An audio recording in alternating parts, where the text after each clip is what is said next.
여러분들의 사랑과 또 후원에 힘입어서 지난 주일부터 금요일 새벽까지 베트남 비전 트립을 잘 다녀왔습니다.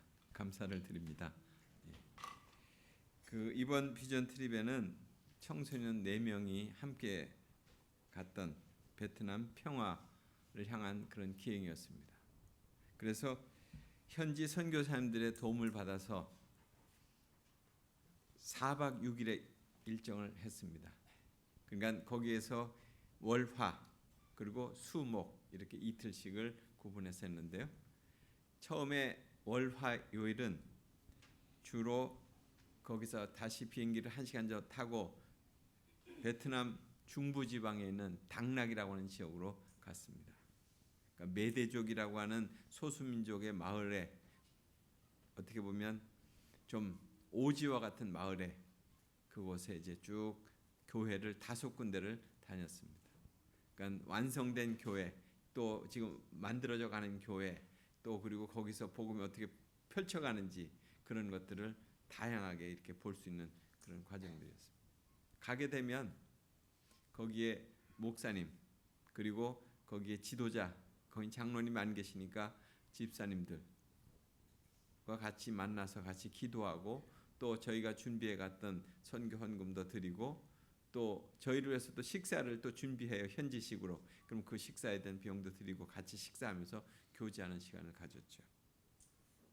하여튼 그 어려운 가운데서도 참 그 소수민족들이 차별받고 또 자기들이 생산한 물품들이 참으로 제대로 정당한 가격을 받지 못하는 그것을 위해서 그 선교사님이 노엘팜이라고 하는 그런 그 단체를 만들어서 거기서 판매망을 만들어주고 있고 하면서 그들의 어떤 믿음 생활을 이렇게 계속 격려하면서 오고 있는 그런 모습들을 봤습니다.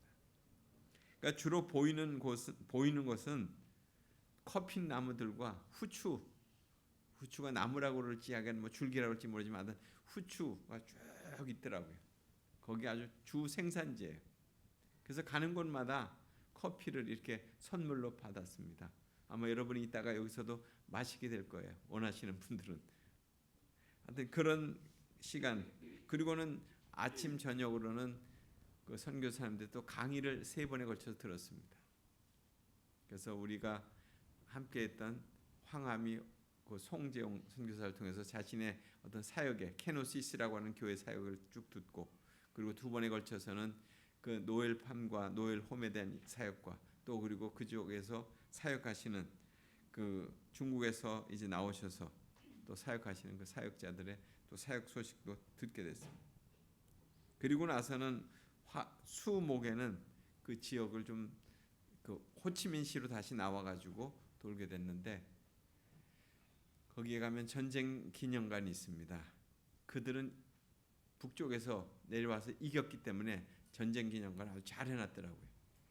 거기 앞에 보면 자신들의 전리품이라고 생각할 수 있는 미군 탱크, 미군 폭격기 이런 것들을 쭉 거기다 전시해 놨습니다. 그리고 그 안에 들어가니까 그 사진 자료와 그 여러 폭탄 덩어리들, 뭐 잔해들 이런 것들 그리고 피해 입은 것들을 아주 이렇게 전시해 놨는데 정말 끔찍한 것들도 많이 있었어요. 고엽제로 인해서 그 태어난 아이들의 그 뭐랄까 그 태아를 그냥 그렇게 뭐 알코올 같은 데다 보관을 해서 거기 이렇게 비치를 해 놓은 거예요. 하여튼 고엽제로 인해서 뭐 한국 사람들도 엄청나게 거기에 파병 갔다가 와서 후유증을 앓고 있잖아요. 그런데 그곳에 살고 있는 사람들은 너무나도 비참한 모습들을 사진으로 찍어놨는데 너무나도 참 끔찍했습니다. 하여튼 1억 명이 넘는 베트남의 인구 그런데 그들의 기독교 인구는 2%가 안 되는 거예요. 뭐 1.6이 된다는 사람도 있고 1.4가 된다는 사람도 있고 뭐 그런데 종교 인구로 친다면 불교가 가장 많았습니다. 25%, 천주교인들이 한 6% 정도 되는 걸로 보여집니다. 하여튼 기독교 인구의 대다수는 제가 보기에는 소수민족들인 것 같아요. 그들이 그 미국의 선교사들 교단을 통해서 들은 복음을 가지고 그들의 믿음 생활을 계속 유지한 것 때문에 그들이 더 핍박을 많이 받은 거죠. 그러니까 받을수록 그들의 믿음 생활은 더욱더 그 안에서 생명력을 지닌 것 같아요. 참 교회를 오려면 그 진창길을 갔다가 뭐 40분, 1시간 이렇게 흩어져서 와야 되는데도 불구하고 오토바이 타고 와서 뭐 예배를 드리고 또 그리고 모임을 하고 그렇게 지친 몸을 이끌고 와서 그렇게 열심으로 그렇게 교회를 섬기는 모습을 보면서 참 이전에 우리 한국교회 모습이 그러하지 않았을까 그런 생각도 해보게 됐습니다. 아무튼 하나님의 은혜와 성령님의 인도하심을 사실 우리 눈으로는 다 볼 수 없지만 그렇게 역사하셨다고 하는 것을 우리는 다시금 그 현장에서 느낄 수 있었습니다. 우리가 지금 계속 읽어가고 있는 이 사도행전 여기에 보면 가장 영향력을 끼친 그리스도인이 누구인가를 선정한다면 여러분은 누구로 생각하시겠습니까? 그러니까 예수님의 제자들, 그들도 사도들로서 주님을 따르는 자들로 그렇게 왔지만 모든 것을 버려두고 예수님을 따라왔지만 그러나 그들에게 있어서 기독교 신앙에서 중요하게 다루고 있는 회심의 사건을 베드로 외에는 사실 잘 나타나지 않잖아요. 그런데 바울은 지금은 사울이죠. 오늘까지는 그 바울은 누구보다도 유대교 신앙의 중심에 있었던 사람이고 또 신흥 종교로 보였던 그 기독교를 박해하는 데 가장 앞장섰던 사람이었습니다. 그래서 예수를 몰랐다라기보다는 예수를 못 믿게 하는데 아주 앞장섰던 그런 사람이었대요. 자신도 예수를 믿지 않았지만 믿는 사람들을 찾아내가지고 그 신앙을 포기하도록 하는 그런 역할을 했던 사람이 이 바울이었습니다. 근데 그런 그가 어떻게 예수님을 만났고 또 예수님의 사람이 되었는가, 그로 인해서 기독교의 획기적인 사건이 되는 기록이 바로 오늘의 본문이라고 할 수 있습니다. 기독교 신앙에서 바울이 예수님을 만난 사건은 삶의 방향을 바꾸고 그리고 새로운 삶을 출발한 대표적인 예라고 할 수 있겠죠. 갑작스러운 삶의 어떤 전환, 또 믿음이 없었던 분이 믿음이 생겨나는 것, 삶의 관심이 세상에 있다가 예수님 중심으로 바뀌는 것, 이 모든 것들을 우리는 기독교에서 회심 사건의 내용이라고 얘기합니다. 그러니까 바울처럼 일순간에 이렇게 바뀌는 사람도 있고요. 또 방향은 바뀌었지만 서서히 변화가 일어나는 그런 사람들도 있습니다. 오늘 본문에서 보면 이 사도행전은 누가가 썼잖아요. 그가 이 바울의 회심 사건을 보도하면서 아주 다양하게 이렇게 바울의 체험을 지금 소개하고 있습니다. 하늘로부터 빛이 비추인 사건, 또 그가 땅에 엎드려졌을 때 다른 사람은 듣지 못했던 그 음성을 들었던 사건, 그리고 그 소리와 함께 참으로 그가 눈이 보이지 않게 됐을 때 그가 누군가 부축을 받고서 이제 이동했던 이 모든 일들, 아마 이런 똑같은 체험들이 우리 모두에게 일어나지 않았지만 아마 이것을 회심에 참된 거라고 얘기할 수는 없을 것 같아요. 성경은 이런 사건이 일어났던 곳, 그것이 바로 예루살렘 그 북쪽으로부터 뭐 200 몇십 킬로가 떨어진 그런 다메섹으로의 그 길이었다는 거죠. 그 도성에서 나와서 다메섹을 향한 북문을 떠나서 그 여러 나라를 거쳐서 가야 되는 그 여행길에서 일어났던 일입니다. 지금도 그 바울이 예수님을 만났던 이 다메섹, 지금은 다마스커스라고 하겠죠. 그곳에 그것을 체험하는, 그것을 기념하는 교회가 있다는 거예요. 다마스커스의 바울 회심교회라고. 그렇다면 바울의 다메섹 체험에서 그의 회심의 본질은 과연 무엇이었을까 하는 것입니다. 오늘 보려고 하는 것이 그거예요. 바울이 다메섹 도상에서 경험한 여러 가지 초자연적인 사건들, 빛을 비춤받고 또한 소리를 들었고 그리고 그가 갑자기 앞이 보이지 않게 됐고 뭐 그 자체가 회심의 그 내용이라고 할 수 없습니다. 바울에게서 다메섹으로의 그 길, 그것은 바로 회심의 길이었기 때문에 그가 사울이었다가 바울로 하나님의 그 사역자로 그의 삶이 바뀌잖아요. 그 길은 과연 어떤 길이었을까? 다메섹으로의 그 길이 어떤 길이었을까? 자기가 다메섹으로 가는 길이었는데 결국 그의 삶은 거기서 하나님의 전적인 그 붙들림을 받은 거잖아요. 첫 번째로 그 길은 예수님과 만나는 길이었다는 거예요. 기독교 핵심 사건 또 회심 사건의 본질 그건 뭐예요? 예수님을 만나야 되는 거잖아요. 예수님을 만나는 거. 아무도 예수님을 만나지 않고 구원받았다, 회심했다 이렇게 얘기할 사람은 없는 거예요. 사마리아 여인도 예수님을 만나고 나서 회심했습니다. 삭개오도 예수님을 만나고 나서 회심했습니다. 본문의 바울도 예수님을 만나기 전에는 그가 예수 믿는 사람들을 핍박하는 핍박 대상이었습니다. 그런데 예수님이 바울을 찾아오셨잖아요. 빛을 동반하고 오셨잖아요. 그 빛 가운데 엎드려져서 그가 소리를 들었죠. 사울아 사울아 왜 내가 나를 핍박하느냐. 주여 네 신이 오니까 나는 내가 핍박하는 예수다. 결국 이 박해한 것은 사실 바울이 박해한 것은 누구였습니까? 주님의 백성이었지 주님은 아니었어요. 예수님은 아니었어요. 그런데 주님은 그의 백성들이 박해받는 것이 주님을 박해하는 거라고 이렇게 여겼어요. 그래서 나는 내가 박해하는 예수다 이렇게 말씀하신 거죠. 그 순간 그 사울은 예수님을 만난 거예요.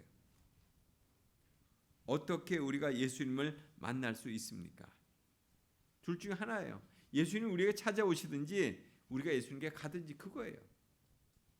요한복음 6장 37절에 보면 아버지께서 내게 주시는 자는 다 내게로 올 것이요 내게 오는 자는 내가 결코 쫓아내지 아니하리라 이렇게 말씀하셨습니다. 그러니까 결국 우리는 주 예수님 나는 당신을 만나고 싶습니다. 저를 만나 주십시오. 우리가 그렇게 기도해야 되는 거예요. 구하면 주시겠다고 했잖아요. 두들기면 찾으면 다 열고 만나게 찾게 해주시겠다고 그랬죠. 그러니까 약속하신 것을 이루신 분은 주님이십니다. 한동안 많은 사람들에게 회자되었던 유대인의 철학자 중에 마틴 부버라고 하는 사람이 있습니다. 그 사람은 나와 너라고 하는 그런 책을 썼어요. 그것은 뭐냐면 인생은 만남이 소중하다는 거예요. 그러니까 바르게 만난 사람은 그 만남을 바르게 이렇게 살아갈 수 있는데 관계를 바르게 맺어 살 수 있지만 잘못된 만남을 하는 사람은 잘못된 만남으로 그 인생을 바르게 살 수 없다는 거죠. 그러니까 나와 너, 그러니까 어떤 인격과 인격과의 어떤 만남, 하나님과 나와의 만남, 또 사람과 사람과의 만남도 이렇게 인격과 인격제로의 만남이 중요하다는 거예요. 그런데 만약 나와 그것과의 만남이 된다면 그것을 대상화시키고 그것을 나의 어떤 그런 종속물로 여기는 그런 만남을 하게 된다면 그건 진정한 만남을 이룰 수 없다. 그런 얘기를 하는 거죠. 결국 바른 인생으로 살아가려면 결국 진정으로 주님을 인격적으로 만나야 된다는 거죠. 사도 바울이 다메섹 도상에서 그렇게 만난 거잖아요. 주님을 인격적으로 만난 거잖아요. 나는 내가 핍박하는 예수다. 그렇게 예수님을 만난 거예요. 일본의 성자라고 하는 가가와 도요 있고 그가 15살 때 예수님을 만났다는 거예요. 그의 출생은 뭐였는지 아십니까? 그의 아버지는 일본 내무 대신이었다는 거예요. 그런데 그의 어머니는 기생이었어요. 그 사이에 태어나서 사생아로 태어난 거예요. 그래서 결국 그는 고아원에서 자랄 수밖에 없었습니다. 그런데 거기서 예수님을 만난 후에 그의 삶이 바뀐 거예요. 예수님처럼 자신의 모든 것에 대한 삶의 변화가 오기 시작했습니다. 여러분의 만남은 어떠하십니까? 우리가 가끔 부르는 찬송 282장 이따가도 부를 텐데요. 큰 죄에 빠진 날 위에 주 보혈 흘리시고 주 나 오라 하시니 주께로 거저갑니다. 아마 우리가 종종 가끔 불렀던 찬송입니다. 이 찬송의 원래 제목은 Just as I am, 나 그대로 있습니다. 빌리그람 목사가 전도 집회 때마다 불렀던 찬송, 그 찬송을 부를 때 사람들이 결단하고 앞으로 나왔다는, 주님을 만나고자 하는 사람들이 앞으로 나왔다는 거예요. 있는 모습 그대로 주님 나를 받으십시오 하고 주님 앞에 나왔다는 거예요. 이것이 바로 주님을 만나야 회심의 첫 단계에 이르는 것입니다. 두 번째는 그 길에서 예수님을 주로 고백하는 거예요. 주로 고백하는 거예요. 회심의 절대적인 요소, 예수님을 주로 고백하는 것입니다. 오늘날 우리는 예수님을 구주와 주님으로 나누어 고백합니다만 초대교회에서는 사도행전에서는 예수님이 구주와 주님 되신 것을 구별하지 않고 그냥 주라고 이렇게 고백했습니다. 그러니까 우리를 구원하신 분이 우리의 삶의 주인 되시는 그분이라는 거죠. 성경은 우리가 성령으로 말미암지 않고서는 예수를 주라고 고백할 수 없다고 그렇게 말씀하고 있습니다. 고린도전서 12장 3절 말씀에 또 성령으로 아니하고는 누구든지 예수를 주시라 할 수 없느니라.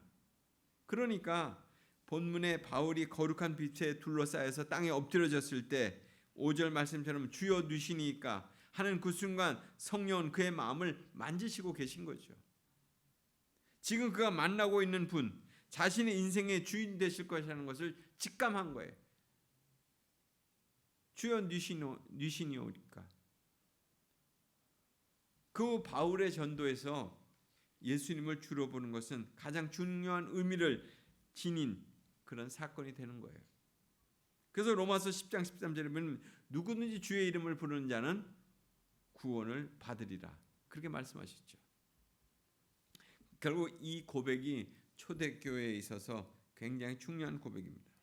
초대교회는 로마가 그 모든 것들을 그 지중해 연안 이스라엘 모든 것들을 통치하는 그런 때였잖아요. 그래서 사람들이 만나게 되면 인사를 그렇게 한다는 거예요. 그 당시 황제가 가이사인데 가이사가 주님이십니다. 이렇게 인사했다는 거예요. 이렇게 하면 상대방도 역시 똑같이 맞습니다. 나의 주님은 가이사입니다. 이렇게 인사했다는 거예요. 그런데 신실한 그리스도인은 어떻게 그렇게 고백할 수 있겠습니까? 그렇게 고백할 수 없는 거잖아요. 그런 인사를 받을 때 그는 그렇게 했다는 거예요. 아닙니다. 나의 주님은 오직 주님이십니다. 이렇게 고백했다. 그렇게 되면 어떻게 됩니까? 금방 그리스도인이라고 하는 신분이 드러나는 거잖아요. 그렇게 되면 그 고백과 함께 그는 체포가 돼서 원형 경기장으로 가서 사자의 밥이 되든지 붙들려 가서 체포돼서 감옥에 갇히는 거예요. 예수를 주라고 고백하는 것으로 인해서.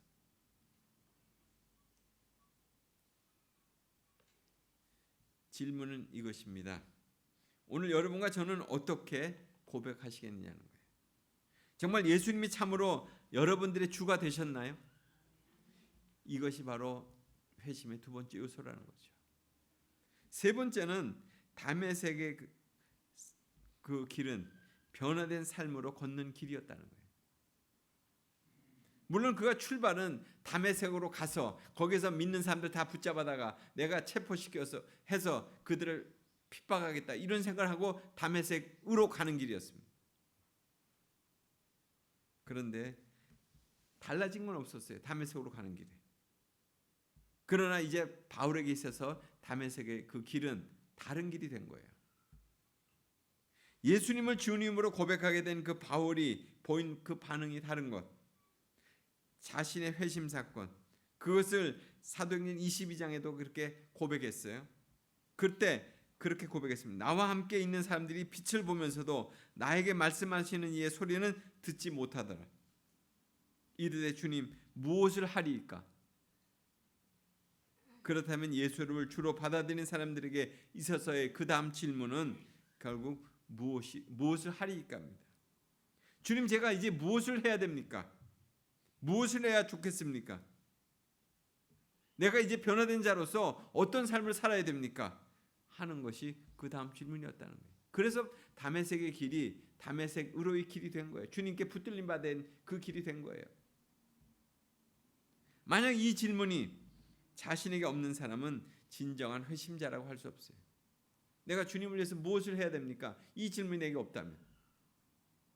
정말 우리 인생의 주인이 달라졌다고 할 것 같으면 결국 변화는 피할 수 없는 결과 아니겠습니까?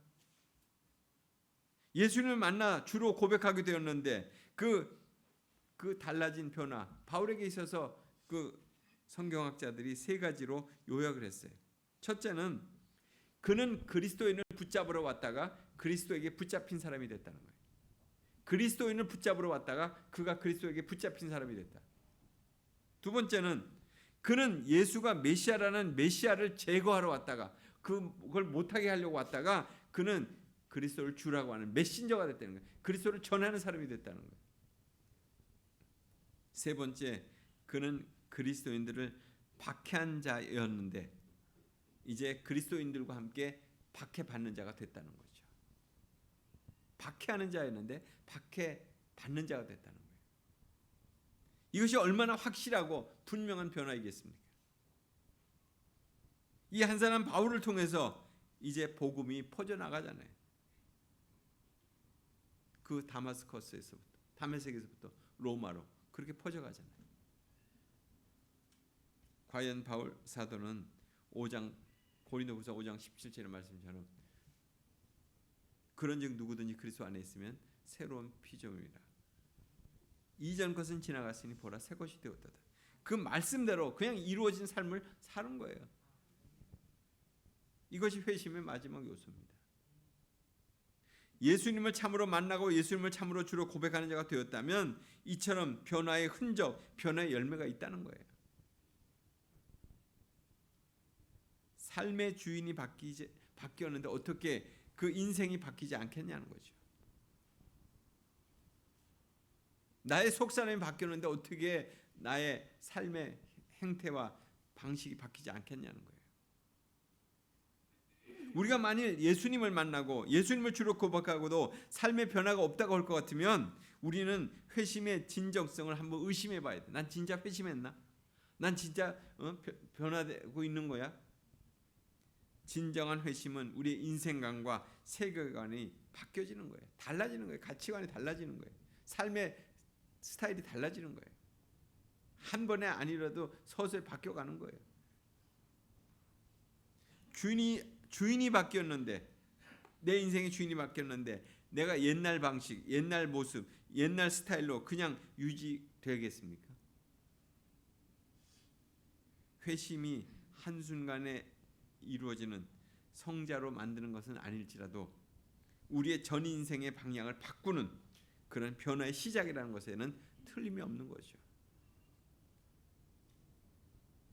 오늘 말씀 한 선교사의 이야기로 마치려고 합니다. 미국에서 목사의 아들로 태어났습니다. 그런데 신앙의 참된 의미를 깨닫지 못해서 방황했어요. 좋은 대학을 갔어요. 미국에서 브라운 대학이라고 좋은 대학에 갔습니다. 그런데 거기서 무신론자인 친구의 영향을 받아서 그도 그냥 무신론자가 된 거야. 자기가 목사의 아들이고 상관없이 그냥 나는 이제 신을 믿지 않는다. 4년짜리의 과정을 갖다가 3년에 마쳤습니다. 공부도 잘한 거예요. 그러고서 여행을 떠났어요. 시골로. 그런데 한 여인숙에서 머물게 됐는데 거기에서 한 사건을 만나게 됩니다.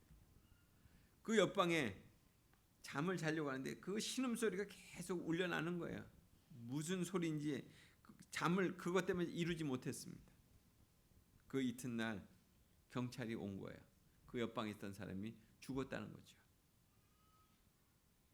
그런데 그 신원이 밝혀졌는데 바로 그 사람은 자기가 무신론자가 되는데 기여했던 그 친구였다는 거예요. 거기에 충격을 받고 자기 실존, 자기의 죽음의 문제를 고민하다가 결국 다시금 주님 앞으로 돌아오게 됩니다. 이게 회심한 거예요. 바울처럼 그런 즉각적인 기도를 했습니다. 이제부터 주님 내가 어떻게 살아야 되겠습니까? 분명한 것은 지금처럼 이제까지 살아온 것처럼 그렇게 살 수 없다는 거죠. 그는 죽음의 문제를 해결하는 것은 복음밖에 없다고 생각했고 복음을 이제 한 번도 듣지 못한 사람들에게 내가 가서 복음을 전하리라 하고 신학교를 갔고요. 신학교를 졸업하고 결혼하고 그럼 그는 갓 결혼한 신부와 함께 선교사로 나갑니다. 그가 미국이 지금은 미얀마죠. 버마로 파송한 최초의 선교사 아도니람 저드슨이라고 하는 선교사입니다. 아도니람 저드슨 잊지 마세요. 그 인생의 변화를 그렇게 가져왔던 사람. 그가 죽은 후에 한 사람의 그리스도인도 없었던 그 미얀마 그 땅 지금도 뭐 사회주의 나라로 굉장히 저거한데 거기에 21만 명의 그리스도인이 생겨났다는 거예요. 한 사람의 회심으로 인해서 그 한 사람의 회심으로 인해서 그런 역사가 일어났다는 거예요. 그렇습니다. 한 사람이 변하면 한 가정이 한 공체가 변하는 건 그건 아무것도 아니라는 거죠. 그렇다면 이제 우리는 다메섹으로의 그 길을 어떻게 걸어야 되겠습니까? 아직 예수님을 만나지 못한 사람이라면 예수님을 만나기 위해서 그냥 있는 모습 그대로 다메섹의 그 길을 걷게 되길 바랍니다. 다메섹으로 가는 길 처음에는 사울의 선택이었어요. 인간적인 선택이었어요. 자기 의를 이루고 자기 자신 만만한 삶을 살기 위한 선택이었어요. 그 길이. 근데 그 길은 우리도 그렇게 걷잖아요. 우리도 그 인생 길을 그렇게 걷잖아요. 그렇게 수없이 걸어가고 있잖아요. 다메섹의 길을. 그러면서 실패도 하고 자기 만족에 사로잡히기도 하고 그렇게 걸어요. 그런데 주님이 사울이 바울에게 이끄신 길이 또 있었잖아요. 그 같은 길이었는데, 같은 다메섹 길이었는데, 주님의 인도하심을 받게 된 다메섹으로의 길, 다메섹으로의 길이 또 있었어요. 그 길에서 사울은 주님을 만나 시각 장애인처럼 잘 걸을 수는 없었어요. 근데 바울은 바로 그 길에서 생명의 길, 빛을 찾는 그 길이 된 거예요. 바울은 그 길에서 주님을 만났기 때문에 앞으로의 그 길은 신이 나서 그 길을 걸어갈 수 있었어요. 이미 다메섹의 길을 걷고 있는 분들은 그 길에서 날마다 예수가 자신의 구주라는 사실을 고백하시며 걸어가시기 바랍니다. 또 우리가 다메섹의 길을 걷는 이유, 그 이유는 예수님을 닮아가야 되는 삶을 살아야 된다는 것을 잊지 마시기 바랍니다. 우리 각자는 다 다르게 다메섹의 길을 지금 걷고 있습니다. 자신이 그 길이 어디까지 이르렀든지 살펴보시고 그 길에서 새로운 회심의 삶을 다시금 시작하게 되시기를 간절히 바랍니다. 같이 기도하겠습니다.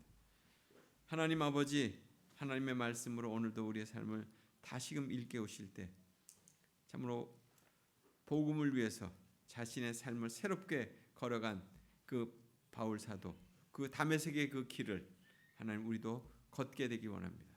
또 수많은 선교지에서 참으로 다메섹의 그 길을 거친 그들이 또 복음을 전파하고 있는 것들을 보면서 오늘 우리의 삶도 있는 이곳에서 다시 한번 그 믿음의 길, 그 생명의 길, 복음의 길, 빛의 길을 걸어갈 수 있는 우리 모두가 되도록 인도하시고 축복해 주옵소서. 예수님 이름으로 기도드리옵나이다.